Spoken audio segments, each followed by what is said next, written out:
Municipal de Belo Horizonte aprovou em segundo turno o uso da Bíblia como material de apoio nas escolas para ensino de conteúdo cultural, histórico e geográfico. A proposta defendida pela vereadora Flávia Borja foi duramente criticada por violar a laicidade do Estado. O nosso repórter Rodrigo Costa, da Jovem Pan Poços de Caldas, em Minas Gerais, conta agora tudo pra gente, a repercussão por aí e toda essa polêmica em debate pelos parlamentares aí. Tudo bem, Rodrigo? Bem-vindo, boa tarde, bom trabalho.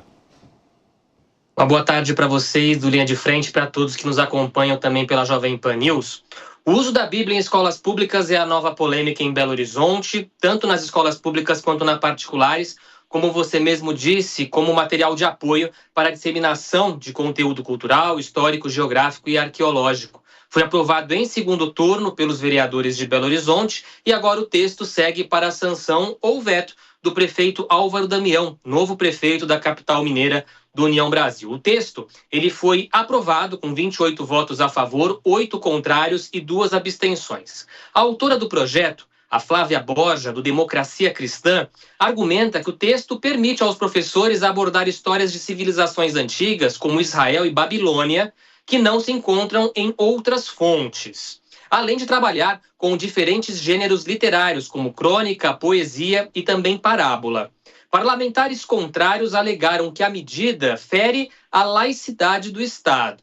O vereador Patrus Ananias, ele é do PT, ele apresentou uma emenda proibindo a conotação religiosa da abordagem, mas que foi rejeitada por 25 votos contrários e 13 a favor. O texto também prevê a participação em aulas com conteúdo bíblico, mas essas aulas elas não serão obrigatórias, de modo a garantir a liberdade religiosa. A vereadora Flávia Borja, autora do projeto, ela alega que outras religiões, como de matrizes africanas, fazem parte do currículo escolar como forma de disseminação cultural. Berraich. Valeu, Rodrigo. Bom trabalho para você. A gente volta a se falar ao longo da nossa programação. Bom, essa é uma questão polêmica. Tem o lado político dessa discussão, tem o lado, claro, jurídico, se isso pode ou se isso não pode. Quem quer começar aqui nessa discussão? O Zagarino, talvez? Gente, eu sou cristão, eu tenho a minha fé, minha convicção e assim, eu prefiro que nós estejamos com a Bíblia nas escolas do que com qualquer outra coisa que possa deturpar ali as nossas crianças. Porém, nós vivemos num Estado laico e tudo isso significa dizer que o Estado deve ser neutro, não deve ensinar religião. Não significa que as pessoas não podem, inclusive, colocar seus filhos em escolas que tenham vertentes religiosas. E tem de monte por aí. É escola, faculdade, aí é uma opção individual de cada um. É a liberdade de cada pessoa.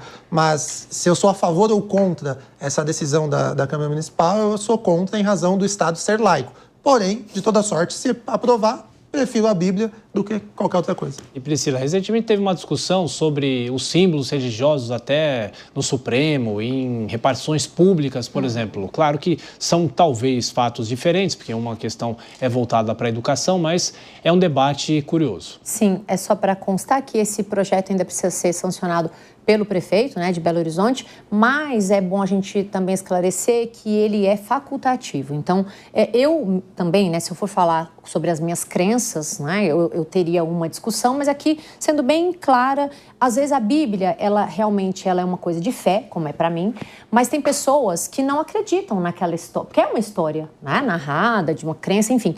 E aí, o projeto foi colocado também como uma fonte para conteúdo cultural, né? Conteúdo aí filosófico, narrativas, como se fosse também um livro. Então, a Bíblia, dependendo do cenário que você veja, né? Claro, eu creio, e aqui também sigo o Zagarino, se fosse para ter uma escola para a pessoa estudar, eu estudei num colégio, né? Que era de padres, que tinham ensino bíblico, tinham ensino, só que as pessoas que tinham religiões diferentes, elas não eram obrigadas a frequentar. Então, nesse ponto, eu não vi nenhum prejuízo, né? Porque não está forçando as pessoas, por mais que nós tenhamos, de fato, pela nossa Constituição, a garantia de um Estado laico, eu não visualizei nesse momento nenhuma afronta a essa liberdade religiosa, haja vista que vai ser facultativo, né, o estudo através da Bíblia. Tiago. E você, Rodolfo? Vou contextualizar rapidamente. Em 1992, eu tinha 10 anos, na minha escola, como matéria, eu tinha estudo religioso. E ali não tinha nenhum problema, a gente tinha a última aula de estudo religioso, não era pregado o evangelho, não era pregado o cristianismo, também não era pregado outra religião, a gente falava sobre a Bíblia, como algo filosófico mesmo, como a Priscila colocou aqui. E foi ali meu primeiro contato com a Bíblia. Hoje eu sou um cristão, eu defendo esses conceitos, eu não vejo problema nenhum nisso, mas como Estado laico, há uma prerrogativa que deve ser respeitada, porque abre precedentes, talvez, para outras religiões. E daqui a pouco a gente está vendo dentro das escolas uma guerra de religião. Tudo que não pode acontecer, tá? Mas eu ainda assim prefiro, principalmente, uma Bíblia na mão de uma criança do que um cigarro de maconha que acontece hoje nas escolas. E você, Pepe? É uma discussão, obviamente, necessária? A Câmara lá em Minas Gerais faz bem ou faz mal?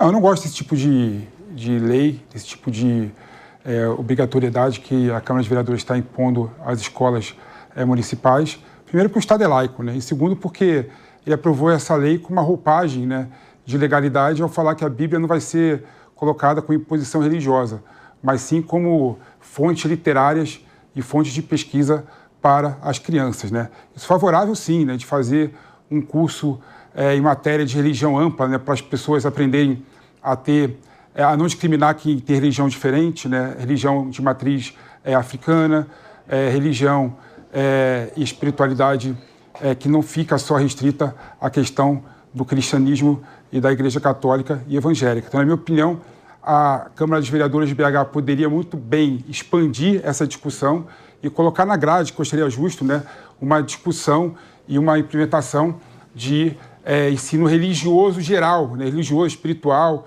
geral, para as pessoas poderem tolerar a religião um do outro. Bom, você que nos acompanha pela Rádio Jovem Pan, mais uma vez um rápido intervalo, agora são 3h51. A gente segue nesse assunto, eu quero tirar até uma dúvida com a Priscila, a doutora Priscila.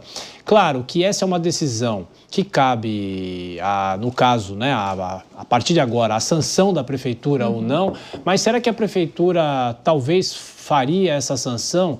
Há uma possibilidade, há um risco de uma contestação jurídica em relação a isso? Alguns pais que discordam disso podem entrar na justiça ou podem se rebelar contra isso? Sim, há a possibilidade, né? Eu acho que ela vai ser sancionada, porque foi por maioria, né, Tiago? Então, eles só tiveram 2 abstenções e 8 votos contrários e mais de 20 e poucos votos que foram favoráveis. Eu acho que o prefeito deve seguir, e essa é a minha opinião, acho que ele segue, né, essa maioria.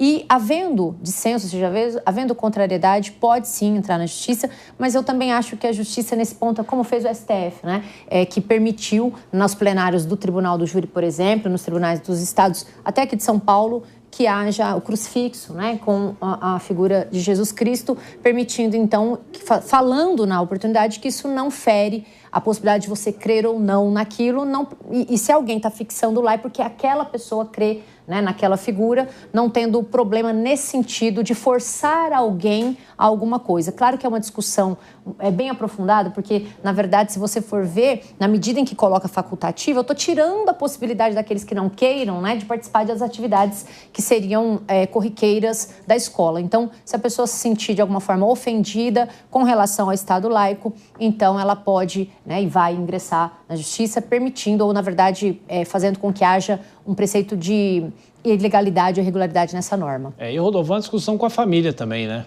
Uma discussão interna entre a família, as crianças, adolescentes, enfim, que têm ou podem ter esse tipo de contato.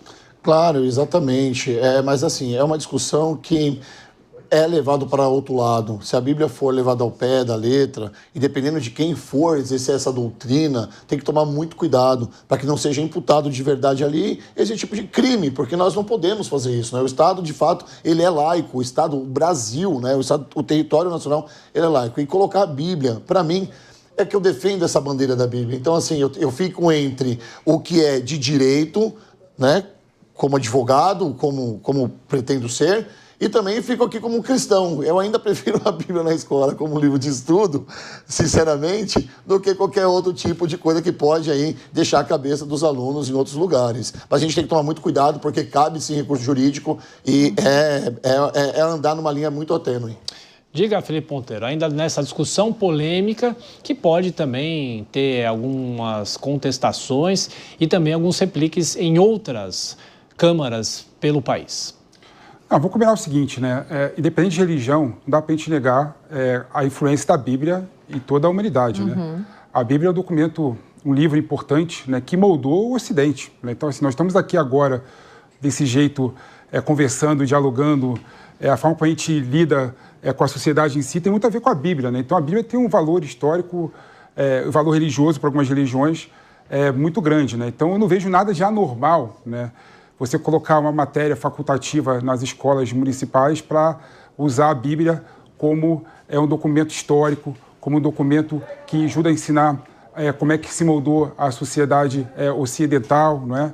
Então, eu acho que se for facultativo, né, e se não for algo imposto, algo bem construído, né, entre os alunos, eu não vejo a violação do Estado laico, né? Mas tem que ser algo muito bem trabalhado. Não é simples também trabalhar dessa forma, não. É difícil também. E você, Sérgio? Eu acho que é praticamente impossível você conseguir fazer esse tipo de trabalho hoje, porque se português e matemática, que é o básico na escola, já não é ensinado de forma adequada para os nossos alunos, ainda mais você colocar uma disciplina eletiva com ensino religioso. Eu acho que talvez isso ainda abra margem para, eventualmente, outras religiões também começarem a forçar uma situação de inúmeras disciplinas eletivas. Sequer bem remunerados os professores da rede pública são. E aí agora a gente vai criar um professor do cristianismo, um professor do Islã, um professor... Pode ser história, aula de história. Aula de história, coloca a Bíblia junto. Mas aí você coloca como material bibliográfico. Aula de geografia, coloca a Bíblia junto. Tudo bem, mas aí você coloca como material bibliográfico, para título de estudo. Mas eu acho que é essa a ideia.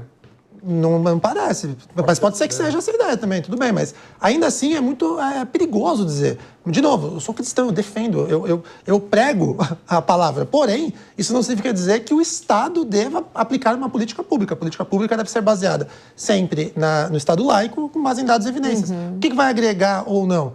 Pode agregar em termos filosóficos, tudo bem. Mas hoje eu não vejo razão para ser aprovado. E convenhamos também que se for propedêutico, seria ótimo, né? Porque é o primeiro contato com os livros e principalmente, do jeito que eu fui ensinado, por exemplo, quando eu tinha 10 anos de idade, foi uma forma lúdica. Não foi uma forma de agora você vai virar um cristão de verdade, porque agora você está aprendendo a Bíblia. Não, foram textos que foram contextualizados de uma forma lúdica para a gente ter o primeiro contato. E eu tenho certeza que fez ali uma diferença ao longo da minha história, para eu chegar até aqui. Eu tenho certeza que fará diferença também na vida de muitas crianças, porque esse tipo de ensino, ele coloca um norte no nosso caminho. Ele coloca um norte sobre o que nós devemos fazer e o que nós não devemos fazer. Isso vai muito além da religião. A Bíblia é o livro mais lido no mundo, mais vendido e mais publicado no mundo. Ter ele como acervo de educação numa escola, na verdade, é um privilégio. Não é nenhum sacrifício, não. É um privilégio. Mas desculpa, Thiago. Eu só queria te colocar uma questão, além da sua visão, se os professores deveriam passar por algum preparo para lecionar isso, ou ser algum professor específico em relação a isso. Diga. Vazou o áudio. Pode ir, Pepe. Não, eu entendo, por exemplo, que a liberdade de cátedra dá ao professor de geografia, professor de história, professor de português de usar a Bíblia da forma que ele achar adequada dentro da sala de aula. Mas é claro, né, que você fazer uma atualização com os professores da rede pública para não impor uma visão religiosa, mas utilizar a Bíblia como um instrumento de trabalho, né? Eu acho que é algo que poderia ser muito bem visto, né? Mas eu volto a falar o que eu falei no começo aqui, Thiago. Sabe o que eu acho? Eu acho que a gente precisa também dar para os jovens, né, a possibilidade de estudar também outras religiões, né? Religiões de matriz africana, por exemplo, que influenciou também muito fortemente o Brasil, é algo que eu acho que nossa sociedade deveria ter muito mais acesso, até para acabar com o preconceito, a discriminação, entender e tolerar o outro. E a gente estava até falando antes de começar o programa aqui, o Pepe e eu, em relação à PUC, né? A PUC, no caso da universidade, tem no primeiro ano uma matéria específica chamada Introdução ao Pensamento Teológico. Só que eles fazem um curso voltado a todas as religiões, né? Obviamente porque tem alunos que não são católicos, enfim. Tem essa discussão também. E eu passo ainda, temos mais um tempinho sobre esse assunto, essa discussão. Doutora Priscila. O Pepe falou aqui, só para deixar claro, né, que o projeto, de fato, vai ser facultativo. Então, só para esclarecer, né, porque acho que é importante, até porque... Não é algo imposto, né? Até porque, se fosse imposto, já seria de todo ilegal, né? Na minha opinião e na opinião da legislação. Então, vai ser facultativo, assim como o era como o Rodolfo aqui disse, como eu também disse, quando eu estudei, já tem um tempo, né? A gente tinha estudo bíblico, estudo religioso, e aí ficava quem tinha aquela religião, mas aí só um ponto, né? Que quando a gente fala de estudar, por exemplo, tem lá a matéria, estudo religioso, eu deixo, né, por exemplo, de fazer o quê? De dar outras oportunidades para outras pessoas também não trabalharem ou não estudarem aquela matéria. 20 segundinhos para você, Sérgio. Eu acredito que, na verdade, isso não vai ser nem aprovado lá pelo prefeito em razão da polêmica. Porque imagina um prefeito de um município, ele tem eleitores de todas as religiões, ele aprova isso, ele faz uma sinalização para o público religioso da fé cristã. E ele acaba se colocando em disposição com as demais religiões. Talvez, sequer aprovado será. E aí voltará para a Câmara para derrubar o veto do prefeito ou não, né? Vamos aguardar. Agradeço aqui ao Felipe, a Priscila, o Sérgio, o Rodolfo, mais uma vez integraram a bancada do Linha de Frente. A gente vai encerrando o programa de hoje. Agradeço a você mais uma vez pela sua audiência, pela sua companhia. Eu volto daqui a pouco às 8 horas da noite no Jornal Jovem Pan. E agora vocês ficam com o 3 em 1 apresentado por ele, Nelson Kobayashi. Já nos perguntaram aqui e eu pergunto para você, está me ouvindo, Koba? Um abraço, bom trabalho. Sim, estou ouvindo. Muito obrigado, Thiago Berrache. Parabéns a você e ao Linha de Frente por esse debate tão acalorado que a gente promete manter agora no 3 em 1, que está começando com a companhia desses colegas, amigos, debatedores.